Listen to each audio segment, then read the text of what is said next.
Hola para todos, el día de hoy vamos a hablar sobre las maneras de enseñar a los jóvenes inglés y más específicamente vamos a hablar sobre el tema 96. Mi nombre es Catherine Ramírez y mi compañera es Daniela Torres. Ella les va a explicar cómo comienza este título. Muy buenos días. Bueno, iniciamos hablando de la importancia de escuchar. Es importante que un niño en la etapa de la primera infancia sepa escuchar, sepa atender, para que pueda tener un buen desarrollo cognitivo, para que pueda reconocer su entorno, sus pares, sus docentes, para que pueda tener un buen desarrollo del lenguaje en muchos aspectos. Bueno, ahora hablamos de escuchar y hacer. En esta parte nos muestran una serie de actividades en donde debe haber instrucciones, interacción, descripción y reconocimiento. En la primera parte podemos poner como ejemplo instrucciones, digamos que se están enseñando los animales. Entonces en el salón hay leones, hay animales, hay leones, imágenes de leones por todas partes. La instrucción es, cada niño va a recoger un león, va a traerlo a esta parte donde está la selva. ¿Listo? Entonces los niños van, recogen su animalito, lo traen aquí donde está la selva y ahí hay seguimiento de instrucciones e interacción entre el niño y el concepto que se le quiere enseñar, en este caso los animales. Luego de ello, el docente puede generar unas preguntas. ¿Por qué el animal debe estar aquí en la selva y no allá donde estaba en la ciudad? Ahí los niños van a empezar a reconocer su entorno, van a decir por qué son animales y los animales salvajes no están en el hogar, no son domésticos.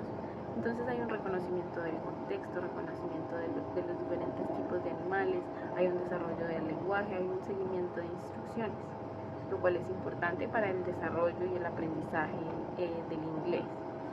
La siguiente, hablamos de escuchar la información.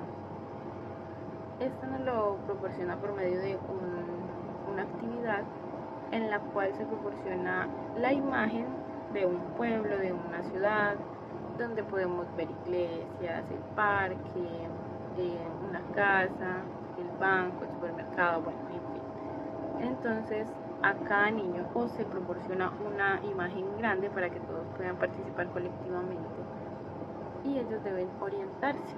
Entonces yo voy a decir, yo estoy en el parque, camino hacia la iglesia, debo cruzar la calle, por la cebra, por donde cruzan las personas, y luego debo girar a la derecha, luego tengo que seguir a la izquierda y los niños van a estar haciendo una orientación visual, van a estar haciendo el recorrido que yo estoy solamente mencionando con mi voz. Yo no voy mencionando con el dedo, aquí estoy y giro acá, no. Los niños van imaginándose ese recorrido, lo que les permite hacer una asociación entre escuchar, atender y orientarse. Entonces, pues es importante desarrollar todos estos ámbitos para que el niño pueda generar ese buen conocimiento, esa buena apropiación del lenguaje. Entonces, estas son algunas de las actividades y de las cosas importantes. Seguimos ahora con los cuentos. En la parte de los cuentos, el texto nos mencionaba que a los niños les encantan los cuentos, las historias les enseñan sobre el mundo real y estos mismos pueden ser divertidos, serios, felices, tristes y que los ayuden a edificarse.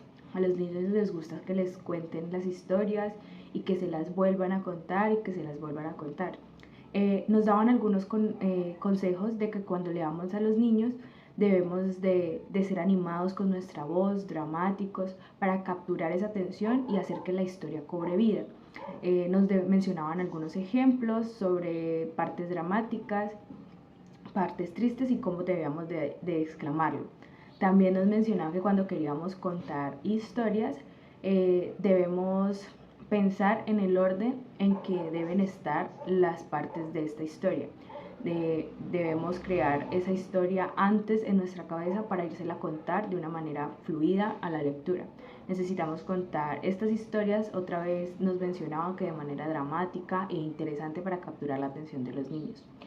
También nos decía que tenemos que establecer una hora específicamente para contar estas historias a los estudiantes o a los niños y también nos decía o nos recomendaba que era muy importante hacer un círculo de lectura para calmar a los niños.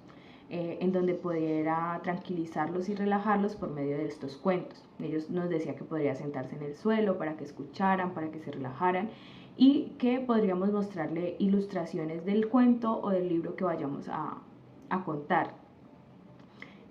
También nos decía que nosotros podíamos mostrar a los alumnos o a los niños la portada del libro o del cuento que se le iba a contar, para que ellos empezaran a crear esa curiosidad y a empezar a adivinar de qué va a tratar la historia antes de que nosotros la empecemos a contar.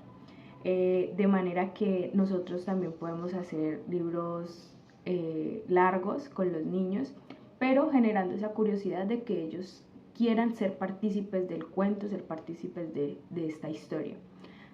Otra cosa que nos mencionaba era que cuando leíamos a los niños más pequeños deberíamos involucrarlos siempre en la lectura, que ellos empezaran a hacerse preguntas y nosotros a responder por medio de este cuento, para que fuera más fácil la comprensión de este cuando hablamos del idioma inglés. También decía que podemos decirles a los estudiantes, a los niños, que cierren los ojos y que traten de imaginar lo que está contando la historia. Esto permite generar a ellos mucha curiosidad y les permite también que al abrir los ojos pregunten más y gestionaría un nivel de vocabulario más alto. Con esto nos concluía nuestra parte del texto y nosotros pudimos profundizarlo para que nos sirviera de manera muy amplia cómo poder enseñar a escuchar a los niños en inglés. Muchas gracias.